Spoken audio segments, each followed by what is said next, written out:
الحمد لله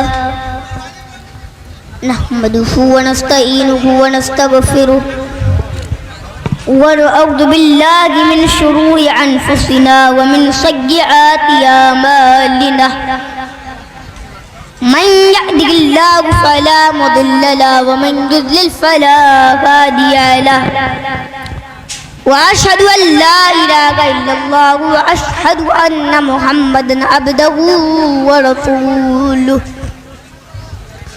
يا أيها الذين آمنوا اتقوا الله حق تقاته ولا تموتن إلا وأنتم مسلمون يا أيها الناس اتقوا ربكم الذي خلقكم من نفس واحدة وخلق منها زوجها وبث منهما رجالا كثيرا ونساء واتقوا الله الذي تساءلون به والأرحام إن الله كان عليكم رقيبا يا أيها الذين آمنوا اتقوا الله وقولوا قولا سديدا يصلح لكم أعمالكم ويغفر لكم ذنوبكم ومن يطع الله ورسوله فقد فاز فوزا عظيما أما بعد فإن خير الحديث كتاب الله وخير الهدي هدي محمد صلى الله عليه وسلم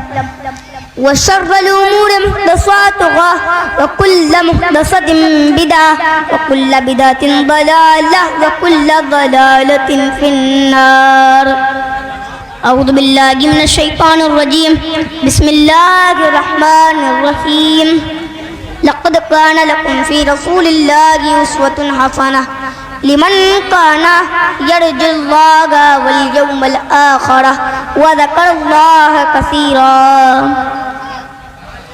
صدر محترم علماء کرام محترم بزرگوں نوجوان ساتھیوں،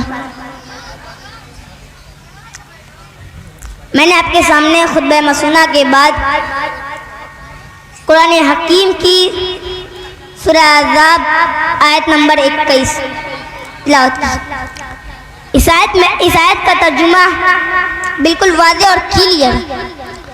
لقد کان لکم فی رسول اللہ اسوۃ حسنہ، تمہارے لیے اللہ کے رسول کی زندگی بہترین نمونہ۔ یہاں اللہ تعالیٰ نے کوئی شعبہ خاص نہیں کیا کہ بازار اور مارکیٹ میں اپنی منمانی کر سکتے ہیں۔ اللہ نے فرمایا لقد کان لکم فی رسول اللہ اسوۃ حسنہ، ہم نے جو تمہیں نبی دیا ہے، جو رسول دیا ہے، وہ تو زندگی کے تمام کی تمام شعبوں میں وہ تمہارے لیے نمونہ ہے۔ اللہ کے پیارے نبی حرم کے اندر نماز پڑھ رہے تھے، عقبہ بن معیط آتا ہے اور آپ کے کندھوں کے بیچ میں اٹھنے کی اڈلی لا کر کے رکھ دیتا ہے۔ اللہ کے پیارے نبی اپنا سجدے سے سر اٹھا نہیں پا رہے تھے، وہ ظالم ہنسی کر رہے تھے، جس میں عقبہ بھی تھا۔ وہ ظالم ہنسی کر رہے تھے کہ کیا حال کیا ہم نے محمد رسول اللہ کا۔ آپ کی معصوم بیٹی حضرت فاطمہ رضی اللہ عنہ آتی ہیں اور اپنے باپ کے وہ سر سے انگلی ہٹاتی ہیں۔ آپ نے سجدے سے سر اٹھایا، سلام پھیرا اور اللہ کی بارگاہ میں آپ نے ہاتھ اٹھایا اور فرمایا اللہم علیک بقریش، اے اللہ تو قریش سے بدلہ لے لے، اے اللہ تو قریش کو پکڑ لے۔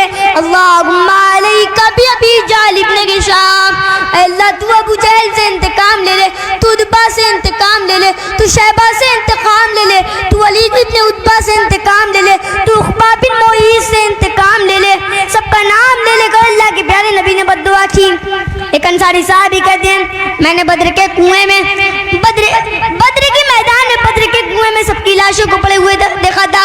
یہ نبی کی بد دعا تھی اور یہ بد دعا حرم کے اندر کی گئی تھی۔ اللہ تعالیٰ اپنے نبی کی بد دعا کو کیسے غالب کر دیتا۔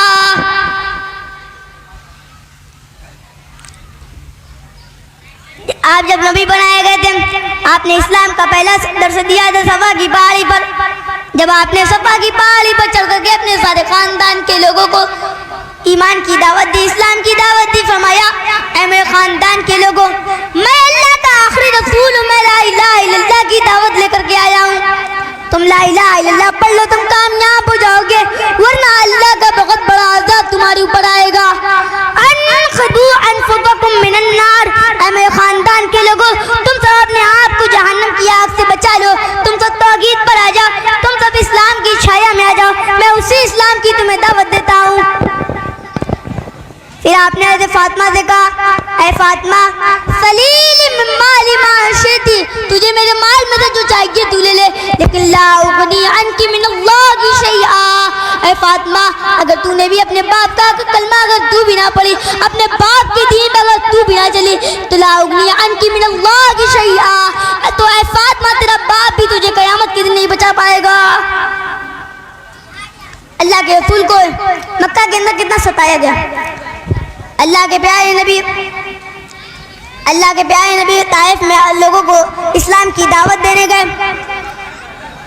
اللہ کے پیارے نبی کے اوپر اللہ پر ایمان لانے، طائف والوں نے اللہ پر ایمان لانے کے بجائے اللہ کے پیارے نبی کا مذاق بنایا۔ ایک ہفتہ گزر گیا، اللہ کے نبی مایوس ہو گئے، طائف سے واپس جانے لگے۔ سرداروں کو پتہ چلا کہ محمد واپس جا رہے ہیں، انہوں نے محلے کے گنڈوں کو بلایا، بدماشوں کو بلایا، کرمنل لوگوں کو بلایا اور کہا ہم تمہیں پیسہ دیں گے، تم ایک کام کرو، تم محمد کے اوپر پتھر برساؤ۔ اللہ اللہ، وہ نبی جو رحمت کائنات بن کر کے آیا ہے، وہ نبی جو انسانیت کے درد کو دور کرنے کے لیے آیا ہے، آج اس نبی کے اوپر طائف سے پتھر برسائے جا رہے ہیں اور دونوں طرف سے وہ محلے کے بدماش گنڈے اللہ کے پیارے نبی کے اوپر پتھر برسا رہے ہیں۔ اللہ کے نبی کے اوپر پتھر برس کر کے خون رس کر کے آپ کے جوتوں میں جم رہے ہیں۔ اللہ کے پیارے نبی اپنے ہوش و آواز سے بیگانہ ہو گئے۔ جب آپ کو ہوش آیا تو آپ 3 کلومیٹر کرم السالم نام کے مقام پر آپ کو ہوش آیا۔ میرے نبی کو پاگل بھی کہا گیا، میرے نبی کو مجنون بھی کہا گیا، میرے نبی کو دیوانہ بھی کہا گیا، میرے نبی کو شاعر بھی کہا گیا۔ اللہ کہہ رہا ہے تم میرے نبی کو شاعر کہتے ہو، تم میرے نبی کو مجنون اور پاگل کہتے ہو، تم میرے نبی کو دیوانہ کہتے ہو۔